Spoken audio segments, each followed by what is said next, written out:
All right, everyone. Good evening again. My name is Nick Adams, and I am a financial consultant at John Graham and Associates in East Peoria. We are the financial firm that handles the Catholic Diocese of Peoria, a retirement program. You've seen many of our members in your office or in your schools throughout the year helping get enrolled. And this year, we wanted to provide and bring to the employees and the teachers at the Catholic Diocese continuous education on topics that have come up as important or special areas of interest. In certainly this last fall when we were in the schools, there were a lot of questions centered around the TRS Accelerated Pension Benefit Program. Many people who hadn't heard of it, didn't receive the paperwork, or just received the paperwork in that mass amount of mail that we all get and dismissed it. But we had a lot of questions on it, and so we kind of dug in through the help of some of the teachers that we work with, and we wanted to put on tonight's event to go over the program. It's an overview of the TRS Accelerated Pension Benefit Program. Before I get in, I'll state a few things. We don't work with TRS directly. We get all this information from research, from stuff that they've sent out to other people, from stuff we were able to collect and kind of pull together. And tonight's presentation is really meant to be educational from a sense of, hey, here's how the program works, here's why it's in place, here's what it could mean to you. And we're going to go over a lot of things that we feel like, hey, these are considerations that people may have when deciding, do I want to participate in the Accelerated Pension Benefit Program, or do I not want to participate in it? And it's going to be, that's really going to be an individual decision per family. There's not a single yes, you should opt into this program or opt out of TRS. There's not a blanket statement that can fit. What I want you to know is we try to provide you with as much information as we have.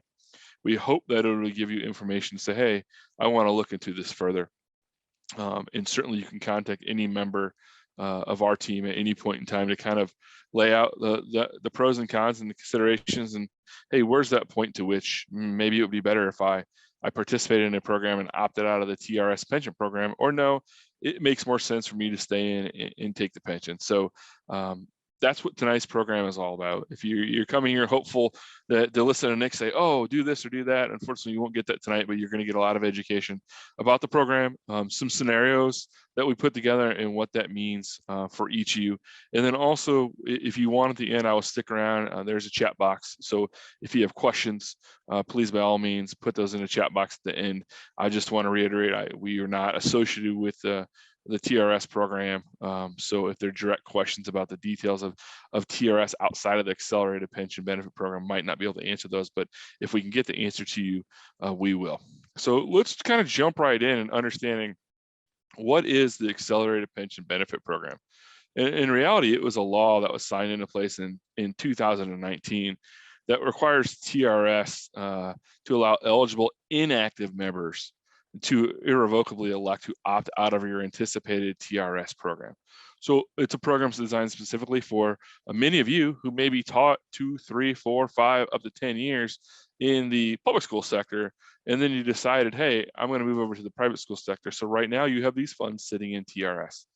And what it allows you to do is say, you know what, I'm going to move my funds away from this program, and I'm going to take in a lump sum payout from TRS. That's basically the buyout equals 60% of your present value of a member's anticipated pension benefits. And that's kind of where the math can get tricky. Now, I will tell you, as I talk further on, if you decide to collect the information from TRS about this program, they send you the very detailed benefits. Hey, here's what the amount is that you can get if you elected the one-time lump sum buyout. And here's what we anticipate your pension to be if you didn't elect the buyout and you stayed within the program. Now, this was put into place in 2019. And it's set up so the program is in place until June 30th of 2024. But each year there's a window for enrollment. And right now that window is open. So for this year, the window was September of 2021 until April of 2022. So to participate in the program this year into the opt-out, you have to fill out and complete the paperwork by the end of April of 2022. So our window is narrowing. Now, in 2019, for the 2019 and the 2020 school year, TRS notified 14,598 eligible inactive members. And so if we're looking at numbers, 1,547 of those inactive members opted into this program. That means they took the one-time lump sum payout to get money out of TRS and into their hands. And we'll talk about what you can do with those funds and options for it here in a little bit. So a little bit over 10% of eligible people in the 2019 to 2020 school year opted out.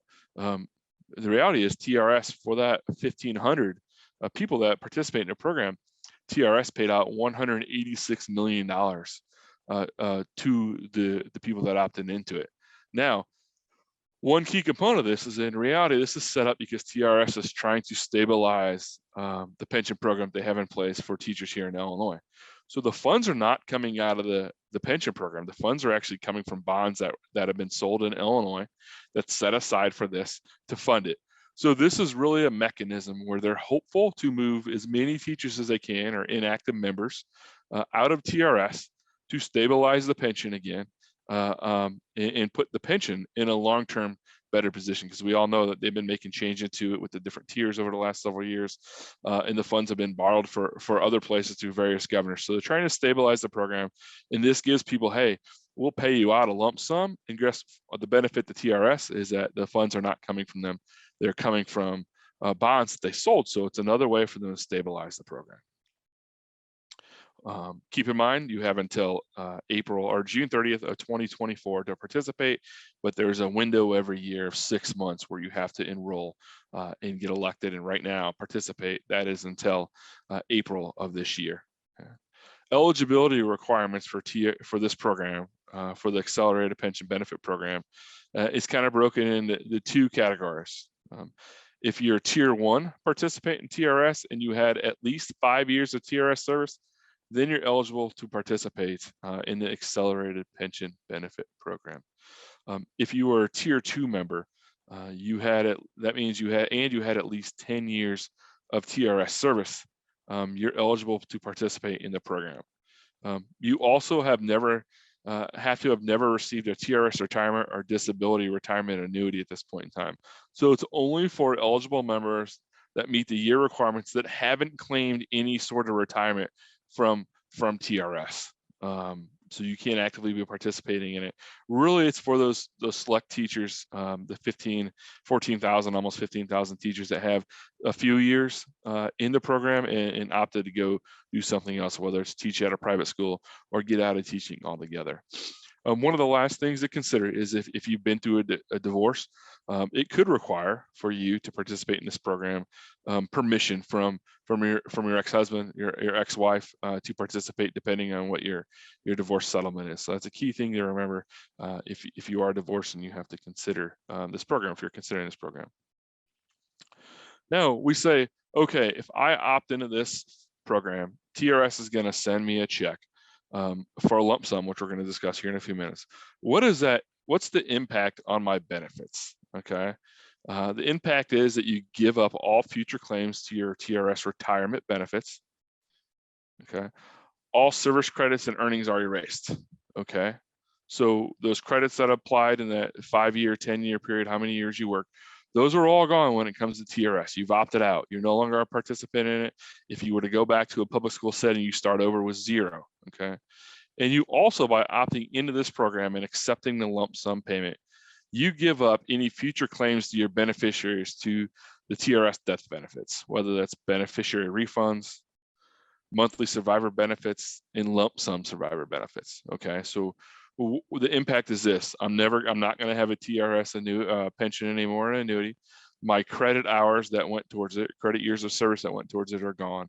And any death benefits that were in play, a part of the program for a loved one when I pass away, those are gone too. So any retirement essentials of finances that you have with TRS are gone should you opt into this program.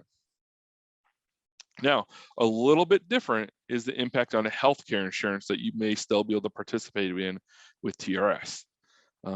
If you meet the minimum service credit requirements for state subsidized health insurance, you're still going to be eligible for the TRIP program. Okay, so what I told you a second ago with your service hours and your credits, your years of service and credits, those go away as it relates to the annuity, the annuity slash pension that TRS provides, that pension you would have for a lifetime. But what doesn't go away is the credits that apply towards the health. Okay, those are going to continue to stay in place for the health insurance eligibility component of the TRS retirement program. Now, here are some examples. Many of you may have gotten this year or last year the brochure from TRS for the accelerated pension benefit program. The examples that we're using here are straight from that flyer that you got, that pamphlet. I have one right here. We're going to use those, but we're going to show you compounding money and what can happen. So I'm going to go through a few examples here that'll show you, hey, this is what it means. Here's what it could mean if I took the lump sum and invested those dollars for my own retirement. Okay. So example one is a 45-year-old tier 1 participant with 13 years of service credit. Okay. That anticipated retirement pension or annuity at the earliest retirement date via the TRS program, which is 60, would be estimated the pension would be $1,800 per month in the program. Okay, so if nothing changed, you're 45 now, you've got 13 years of service, and you could start claiming your TRS pension at the age of 60, you would have $1,800 per month based on this program. Okay, now if you chose today to opt out, your accelerated pension benefit lump sum payment would be $81,199.80. Okay, that's their calculation for that. When you ask them for information on this program, they're going to give you these exact numbers. So it's very clear for you to see, oh, what would my pension be if I stayed in it? What's my lump sum going to be if I roll those funds out into my own account? So really it comes down to, okay, if I took the $81,000 today, what does that mean for my future? Now let's go back a little bit. Let's remember we're 45 years old today, okay? What does that mean for my future? If I took the $81,000 and I rolled it over to an IRA, which is one of your options to roll the funds over to an IRA, and if I average an annual rate of return up until the age of 65, what do my funds look like? So, and that's really what we're talking about. You would take these funds if you chose to opt out of the program, opt out of TRS, and take the one-time lump sum. You would want to turn around and invest those funds so they can grow for you and replace the income or more of it. Should you opt out, you're going to want to replace the income from TRS or grow more for yourself. So at the age of 65, if today you took the $81,000, at the age of 65, if the market averaged a 6% return, those funds would grow to $260,000, just a little bit over $260,000. That's what the 6% return from today till you reach 65. With a 7% return, that would go to $314,000. With a 9% return, that grows to $455,000. For the sake of the market. So historically, the market is averaged, on average, a 10% rate of return. If you took the funds, the $81,000 today, and invested them in a moderately aggressive portfolio, and you were to average, which is never guaranteed, and my compliance department would tell me right now, future returns is never guaranteed, or excuse me, past returns is never guaranteed in future. But if you took them and invested them, and they grew at a 10% rate of return, that $81,000 would now be at the age of 65, $546,000, just a little bit over $546,000. Now let's go to another example. And this one is 8 years of service, a 45-year-old with 8 years of service. Because they've only got 8 years of service, their payout is only $68,229. Okay, so it's a little bit less. And this is where it comes into, there's going to be a break-even point if you're considering this and saying, is it worth it to take the lump sum or is it worth it to stay into the program?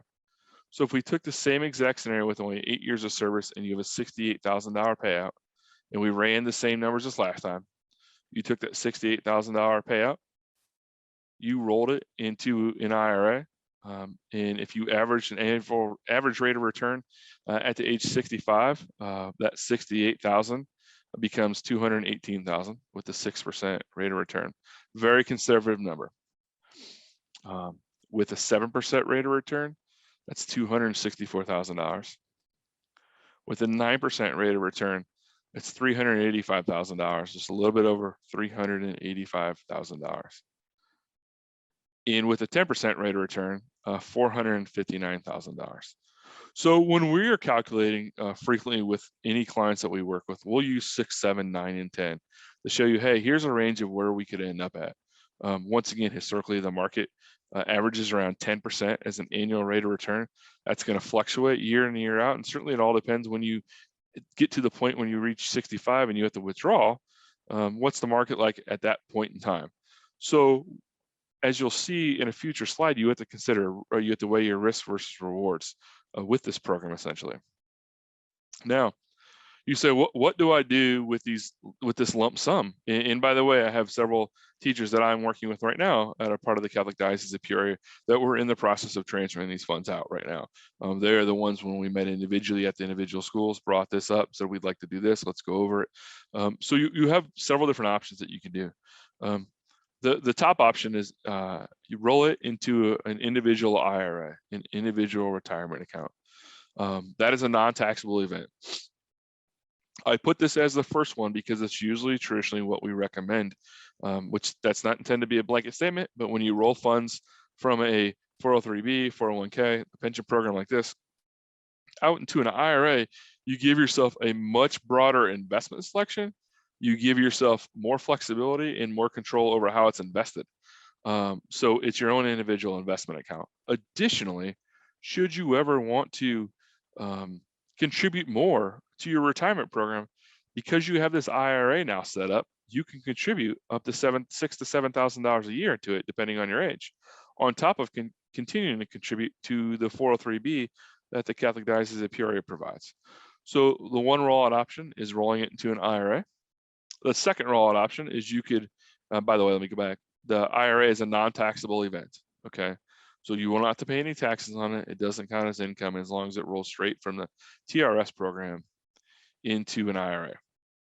The same can be said. You could roll the funds into your 403B held at the Catholic Diocese of Peoria through our office. That also is a non-taxable event, okay? So those are the two easiest rollovers that you can do. Now, you could also roll it into a Roth IRA, okay? Now, a Roth IRA is a taxable event because it's going to have to look like income because the funds coming out of the TRS program have not been taxed. In with any situation of income and revenue in life, the government wants to tax those funds. So you could roll it out into a Roth IRA. That makes it a taxable consequence. And here's what you should do if you're considering that. You should talk to your tax advisor, whoever does your taxes at the right now maybe, or at the end of the year.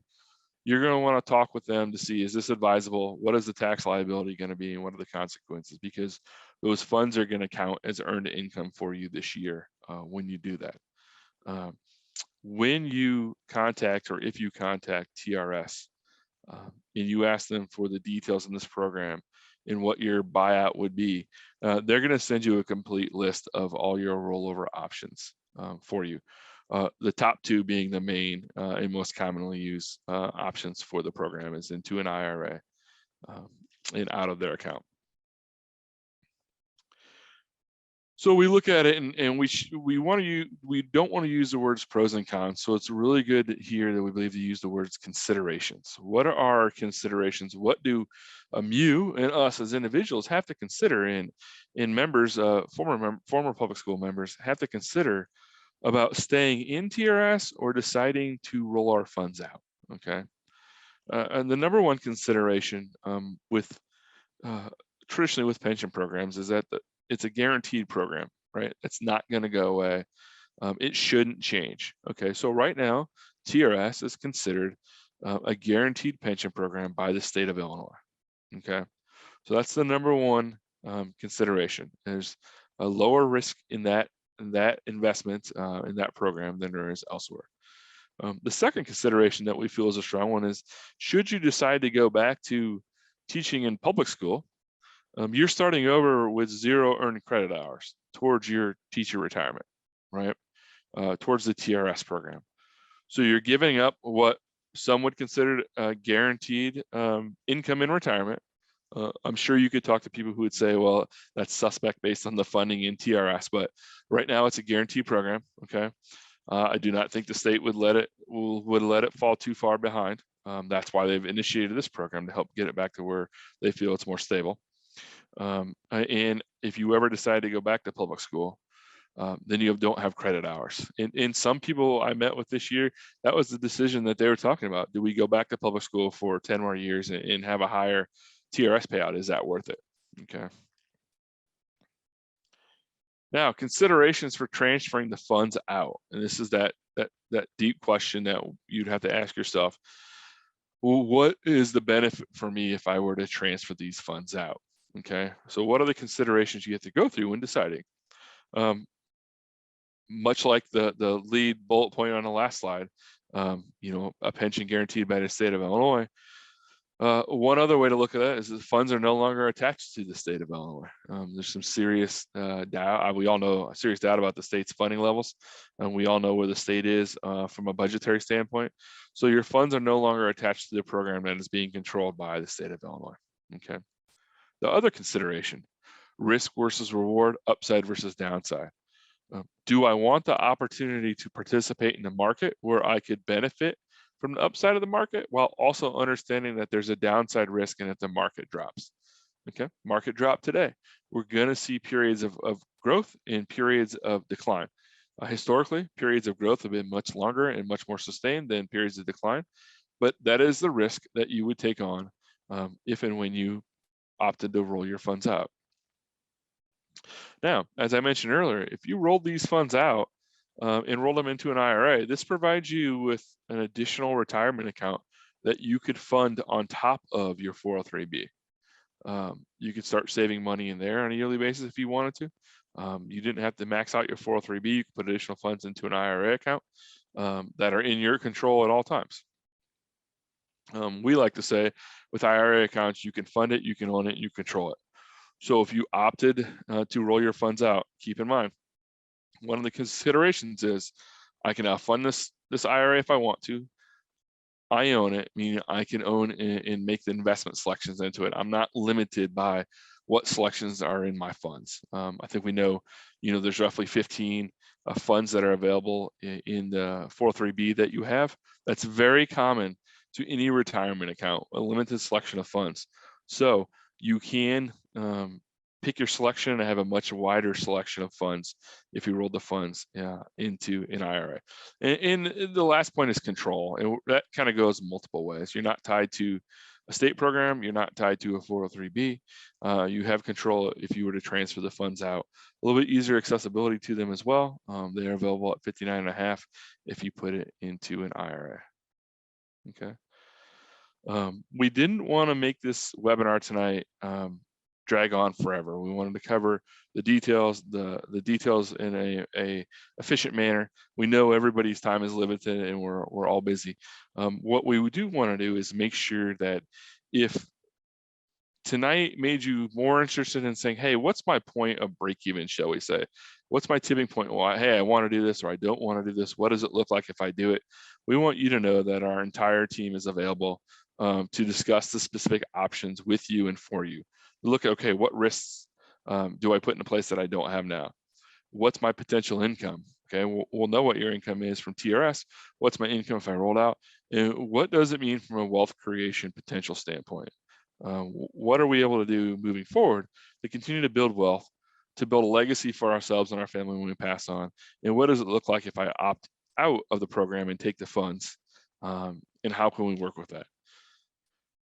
So if that's just something on an individual basis, if you're like, you know what, I'd really like to dig in more and have an understanding of my specific numbers, I'll contact TRS and get that, but I want to work with a consultant or a financial advisor on this. We want you to contact us. So the next steps would be this. You would contact TRS and request your APB program information. Okay, that email is on the screen here along with the 1-800 number. You tell them that you want to know what your options are for the program, and they're going to mail you a packet. And part of that is going to give you what your pension payout will be on an annual basis when you're able to collect and what that looks like. And then along with that, the line below that's going to give you your exact lump sum if you chose to participate in accelerated pension benefit and leave TRS for good, it's going to give you what your lump sum payout is. And you need that in order to make your decision. To say, okay, what does this look like now? What does it look like? What's my time horizon from when I retire? How many years do I have to invest this money and for it to grow? And what will that look like? And then the last phase of that, okay, it grows to this amount by the time I'm 65, but what does that mean on an income level? And that's where working with a financial consultant via us at John Graham and Associates or someone else in your life can help you figure out what's that going to look like from an income standpoint. Okay. So I will open it up to questions. If you could put questions in the chat box, if you have them, great. My information is down here. Please follow up with questions to me and Adams at midwesternsecurities.com. Phone number 309-699-6608. But I'll be glad to stay on tonight and answer any questions that you may have. And really appreciate everyone taking time out tonight to join the webinar. We're grateful to have you here and appreciate you getting on. But if you have questions, please go ahead and put it in the chat box.